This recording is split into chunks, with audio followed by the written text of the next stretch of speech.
fellow Rams, and thanks for tuning in to tonight's show of CTV. I'm Cymes. And I'm Madison Sloan. The Larimer County Sheriff's Office is warning citizens about police impersonators in the northern Colorado area. Last week, at the 4800 block of Foothills Drive in Fort Collins, a group of individuals entered a residence after falsely claiming to be law enforcement officials. They were dressed in civilian clothing, but one displayed a badge and a handgun to gain access into the house. They did not take anything and no one was hurt, but there were similar reports on the same day in Fort Collins and Greeley. The Sheriff's Office encourages citizens to request official identification from law enforcement officials if you have a doubt about any of their identities. 27 tons of gravel came spewing out of an 18-wheeler truck this morning after it flipped on its side and crashed through a fence. The crash happened at Taft Hill and Drake, one of Fort Collins' busiest intersections. The semi was turning onto Taft Hill when it tipped over from being too top and side heavy. The intersection was closed for about 30 minutes before crew members could flip the truck back upright using pulleys and chains. On Monday, ASCSU held a town hall-style meeting to discuss U+2 and possible reformation of the city ordinance. The meeting attracted the Fort Collins City Council and around 50 students and citizens. City Councilor Ray Martinez said that the U+2, quote, targets students, end quote, but other city council members spoke in favor of the ordinance. One CSU senior and a concerned citizen shared their views on reforming the ordinance.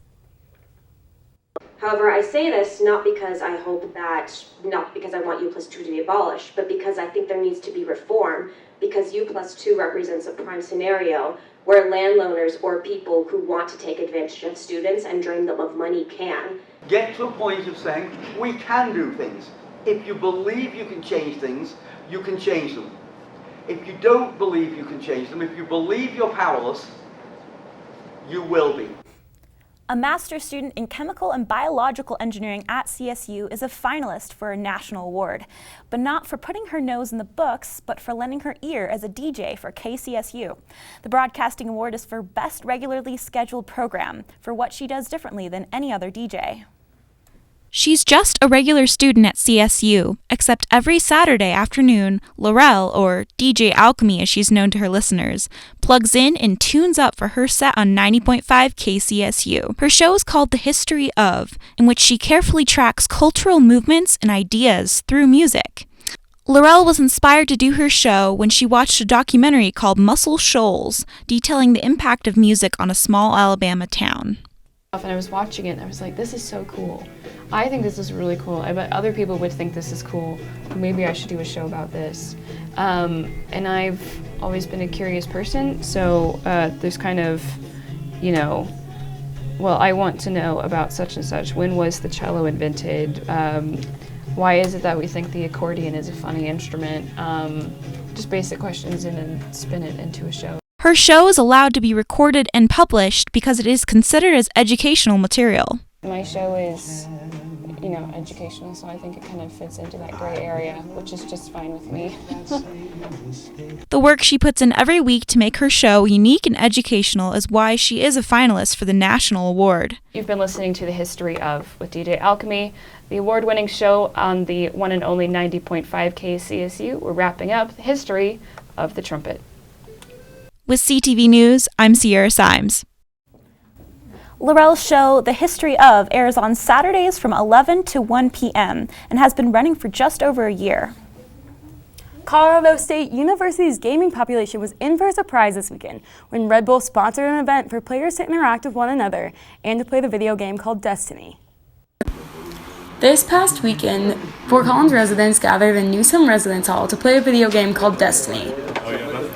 This video game recently tried a new approach to releasing special missions unique to the game when it paired up with Red Bull to give gamers a one-of-a-kind experience. The mission, Taking King, can be opened once the player enters a special code from select Red Bull cans into the Destiny website.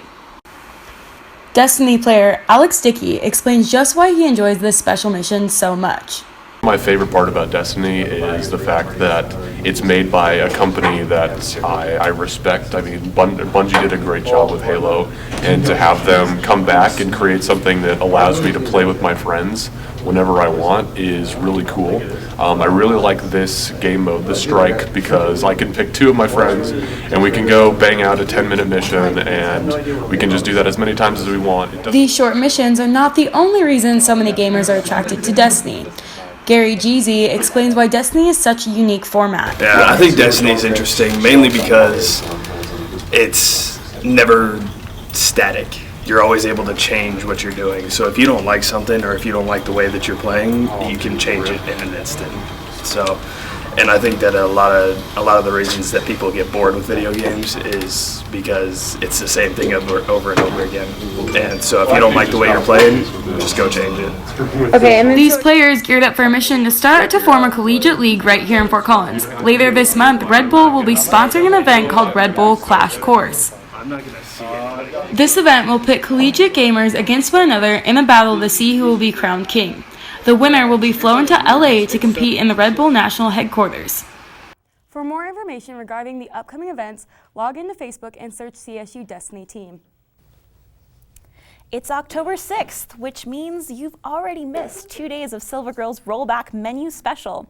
In honor of their 82nd anniversary, the popular Fort Collins restaurant is setting their prices for meals and coffees at the prices they were in 1933.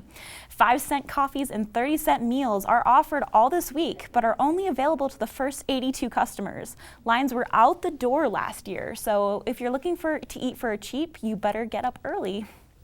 Coming up next, weather anchor Elizabeth Prossi will be here with a full forecast. Stay tuned.